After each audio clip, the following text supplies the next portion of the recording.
প্রাণী সম্পদ বিকাশ দপ্তরের পর্যালোচনা বৈঠক শুক্রবার রাজধানী গোর্খাবস্তিস্থিত দপ্তরের কনফারেন্স হলে অনুষ্ঠিত হয়। এই বৈঠকে পৌরোহিত্য করেন দপ্তরের মন্ত্রী সুধাংশু দাস। এই বিষয়ে মন্ত্রী সুধাংশু দাস বলেন, 2025-26 অর্থ বছরের জন্য রাজ্য সরকার থেকে যে অর্থ বরাদ্দ করা হয়েছে, এই অর্থ কিভাবে মানুষের কল্যাণে ব্যয় করা যায় এবং রাজ্যে দুধ, ডিম, মাছের উৎপাদন বৃদ্ধির জন্য কি কি পদক্ষেপ গ্রহণ করা যায়, এই বিষয়ে আধিকারিকদের সঙ্গে বিস্তারিত আলোচনা হয়। সেই সঙ্গে আগামী দিন দপ্তরের উদ্যোগে কি কি পরিকল্পনা আছে, সেই সব পরিকল্পনা মতো দপ্তর কিভাবে এগিয়ে যেতে পারে সেই বিষয়ে বিস্তারিত আলোচনা হয়।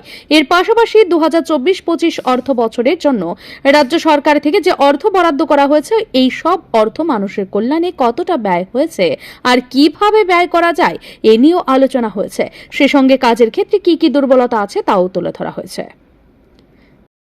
আধিকারিকরা থাকবেন এবং আমাদের ডিস্ট্রিক্ট লেভেল থেকেও আমাদের অফিসাররা আসবেন এবং আমাদের এই মিটিংয়ের মূল উদ্দেশ্য হচ্ছে 25-26 অর্থ বছরে আমাদের যে বাজেট বরাদ্দ হয়েছে সেটাকে কত দ্রুত আমরা বাস্তবায়িত করতে পারি এবং মানুষের কাছে আমরা পৌঁছে দিতে পারি, সেই বিষয় নিয়ে আমাদের আলোচনা হবে।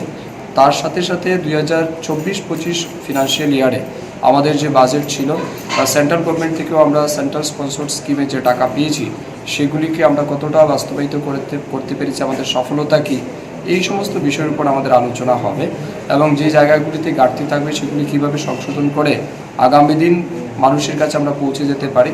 ওভারঅল আমাদের উদ্দেশ্য হচ্ছে এই রাজ্যের মাছ, মাংস, ডিম, দুধের উৎপাদনের বৃদ্ধির লক্ষ্যে যে পরিকল্পনা আমাদের রয়েছে, বিশেষ করে আরডিডি ডিপার্টমেন্টের মাংস, ডিম, দুধ এই তিনটার উৎপাদন আমরা কীভাবে বাড়াতে পারি এবং অ্যাট দ্য সেম টাইম আমাদের যে সমস্ত অ্যানিমেল রয়েছে বা লাইভস্টক রয়েছে তাদের হেলথ সিকিউরিটি বা হেলথ কেয়ারের জন্য আমাদের যে পরিকল্পনা রয়েছে সেগুলিকেও আমরা যাতে বাস্তবায়িত করতে পারি, এই বিষয়ের উপর আজ আলোচনা হবে। বিগত পর্যালোচনা বৈঠকে রাজ্যের সব জেলার আধিকারিকরা উপস্থিত ছিলেন। ব্যুরো রিপোর্ট, ঋদ্ধি নেটওয়ার্ক।